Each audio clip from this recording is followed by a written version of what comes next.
It's been a little while since I've spoken about Puerto Rico. We're talking about all these European countries, Greece, and all this defaulting and in trouble. And then all of a sudden, out of nowhere, remember Puerto Rico came in. Oh, we're like $72 billion in debt. Some number like that, right? 72 billion in debt. Can't really pay it. And it's like, whoa, where did this even come from? How is this not on the radar? How did we not see a buildup? It was just one of these instant. Oh, by the way, oh yeah, hey man, what's up? How you doing? Listen, by the way, $72 billion in debt, can't pay it.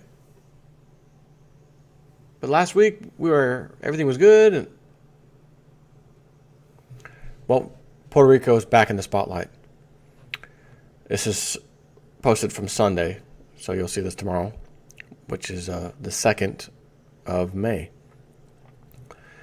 Puerto Rico says will default tomorrow, Monday, begs Congress for help.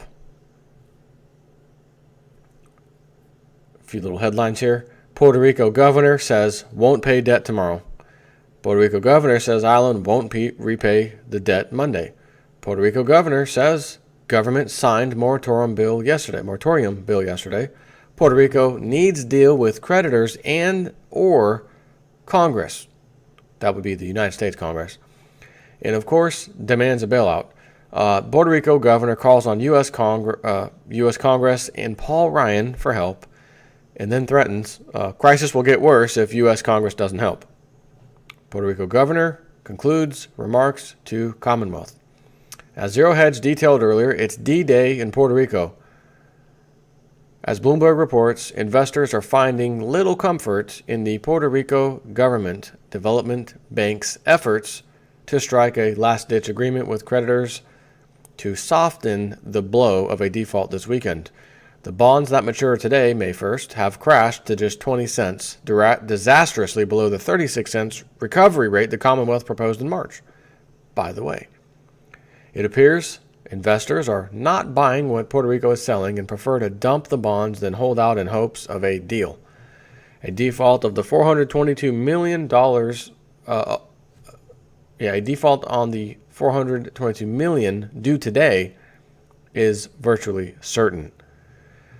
No matter which route Puerto Rico takes, credit rating agencies see a default as inevitable. Moody's Investors Service analysts said last week that any non-payment, even if it's agreed to by creditors, constitute a default in their eyes.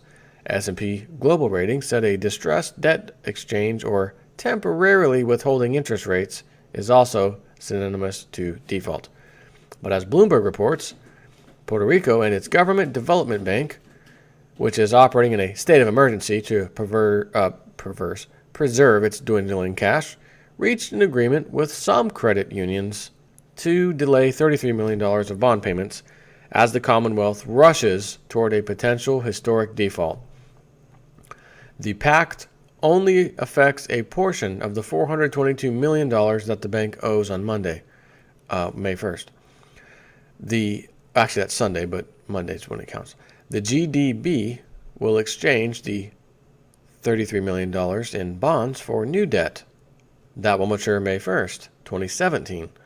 Governor Alejandro Garcia, Mr. Padilla's administration said in a statement Friday. The terms of the agreement are available to other credit unions called cooperativas and investors, according to the statement.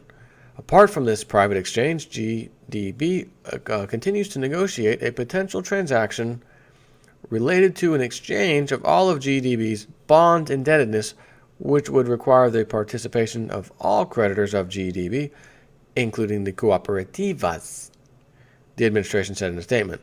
The private exchange does not affect or take the place of those ongoing negotiations.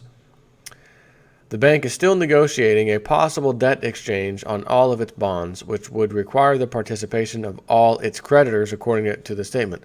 The GDB, which structured the island's debt sales, has $5.1 billion of debt. The governor's office said Garcia Padilla will speak to the Commonwealth in a televised address Sunday at 5 p.m. New York time.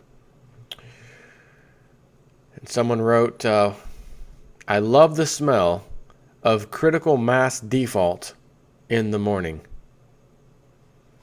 And I got to tell you, I can't wait to see how this one ends. Interesting times indeed. Take care.